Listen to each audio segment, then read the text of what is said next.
Well, good afternoon, SSR group. This is Rich again, and it's been a while since I've done a video, and so we're going to talk a little bit about tools, things that we need, and honestly, any of the men in the group will, if they haven't, I'll say it honest, but everybody, not that I don't believe they do, but they don't realize how much stuff, well, let's just say we tend to pack rat ourselves. And one thing that I decided to do in regards to being self-reliant, in regards to having equipment, is to make sure that I have what I need. And just like my Bugout boxes and whatnot, I want to be redundant.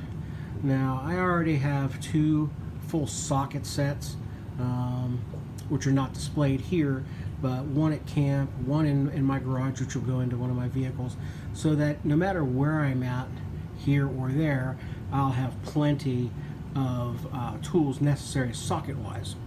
One thing I want to talk about first is going to be hand tools. Now, what you see here are the two cordless style drills that I have. On our right is this one here. That is a cordless quarter cable. It is I think it's an 18, if I remember correctly. Yep, 18 volt nickel cadmium battery, and they're good for about an hour's worth of power. Right next to it is it too is a quarter cable. This is an impact driver as well as a drill. I have a drill as well. This is a 20 volt lithium, and it is a quarter cable. This is the one I just upgraded to. And these little batteries here, they quick charge and they hold a charge really, really well. And a lot of us have cordless. I also have a cordless saw, which comes in that quarter cable style. That takes that nickel cadmium battery. I have one charger and 4 batteries for the nickel cads, and I've got one charger and 2 batteries for the brushless. But the thing is, sometimes we tend to run out of power if our generators aren't run out of battery power. We'll hopefully need something that's corded. And what I have next to this here, now this here is a chuck style, key chuck style of a Makita hand drill. And it has a lot more torque, especially as compared to the others. And as long as you have a place to plug in, you'll have the ability to do that, or use it. Out in my garage, I have a chuckless, or a keyless chuck. It's a DeWalt. It is also a corded drill. Now, one of my big finds recently in our going through antique places are these items here. These are 2 hand crank drills and a full set of auger bits that came with them. Now, this is really, really good if you're really thinking about doing it truly old school. Let me move a couple of these so you can see. What you'll find is that auger bits from big to small, and you run out of electricity, whether your generator is not. If you have one of these sets, then you're still good to go.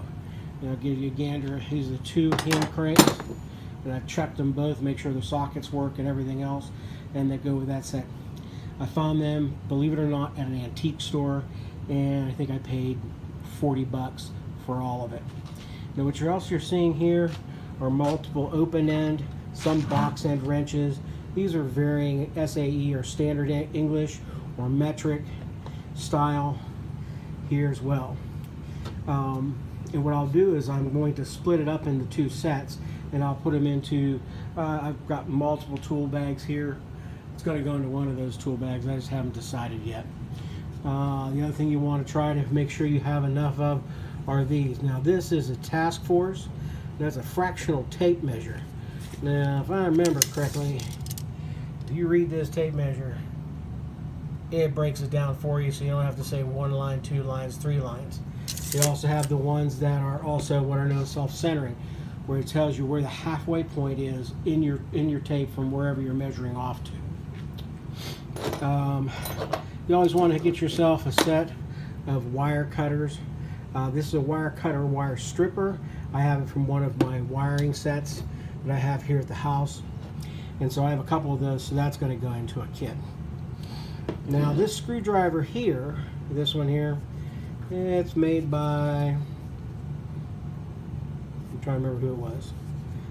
Oh, it's a Craftsman. There you go. In this end, you unscrew this end, and what you have, the piece slips out, and you have your bits.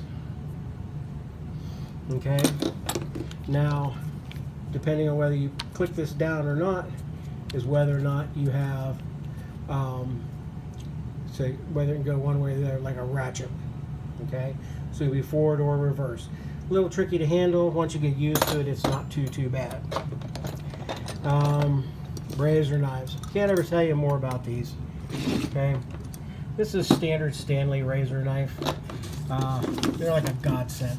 A couple bucks at Walmart or at Lowe's. I mean, if you have those, get more. You can't help it. And then you want to get these. These are the blade packs. There are 10 blades to this pack. I think the pack costs like $2. You can use that knife for varying different things, from cutting drywall. You can actually gut an animal with it if you needed to use it as a point of taking care of meat and so forth. Now, I came across this, and all that I had was from here, from this point here around to the bottom. And this is a plumb bob, and I knew what I was looking at when I saw it, and I got it dirt cheap. It's the best thing you can ever do, because it will help you to know.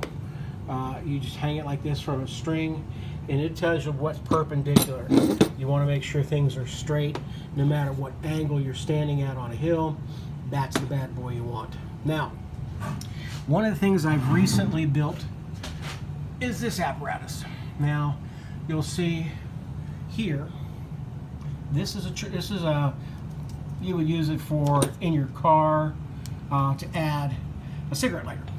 Okay, my hot water on demand that everybody's seen the video at that I posted up on site is set with a standard plug that kind of looks like this, and that way you can plug it into a cigarette lighter. And this is a deep cycle marine battery.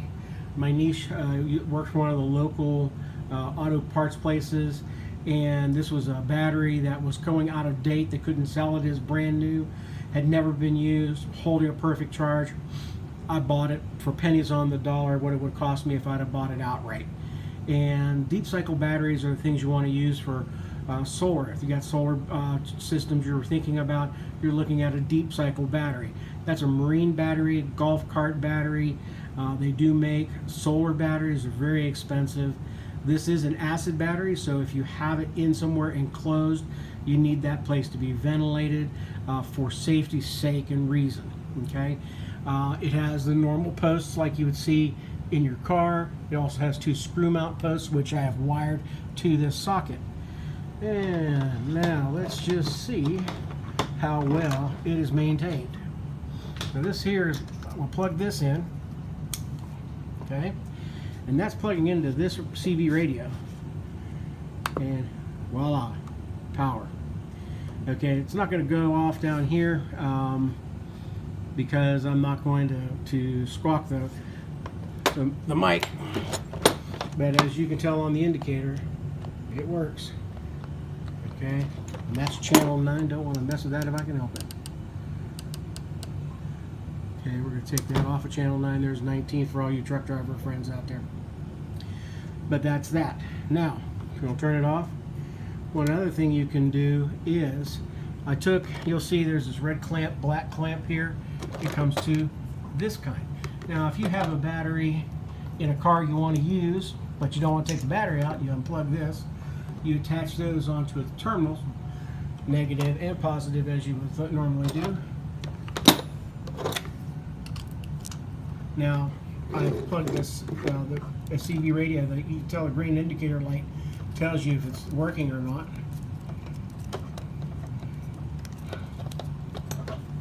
Sorry guys, I don't mean to give you an earthquake. Not plugged in, it's got power. Go back again. Voila, CB's on. It's being powered through that other. Now, this handset one here, it does have a, you can see here in the end, there's a little one of those blade fuses, so that you know if you got, I think user fuses, red's usually 25, this may be a 10, it's small. That's one thing that you want to think about doing if you're able to. Now, I came across this CB radio, well, let's just say I got it for free because the girl's boyfriend ticked her off and she gave his stuff away. The two on the back, I paid $5 for. I know one works, I still have to work with the other one. I have a tall standing antenna there. I have a whip antenna hiding by the shirts over yonder. But that, you know, now I've got 3 vehicles. This one will go in my newest vehicle, those will go into my other ones. Or I could use one as a base set and the other 2 as mobile sets. But, you know, it's easy to get. If you need to get those, here's this one here, just an accessory plug, and it'll tell you right on it, LED indicator. Okay?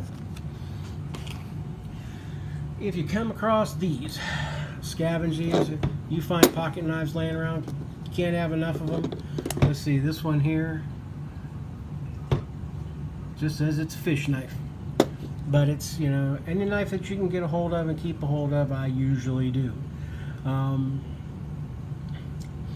think that's it as far as this whole section on tools at this point. I will be talking and doing another video here soon regarding like how about procuring food, hunting, and so forth. Now, the one thing you'll see in this set is I don't have screwdrivers, although I do have a rolling case over there that's got plenty of other things in it that I would scavenge out of, but I don't want to scavenge from the tools I keep around my house for my personal needs. These are tools that I keep in a vehicle just in case I need them. So you know, given that you can scrounge up all these kinds of tools, chances are you could probably get yourself a good set of knives somewhere along the way. Or not knives, sorry, screwdrivers. Somewhere along the way to keep in that tool kit with you. So that's it for now. Like I said, thank you very much. If you have any questions, give us a buzz, give us a like, tell your friends about us, and I'll talk to you later. Bye.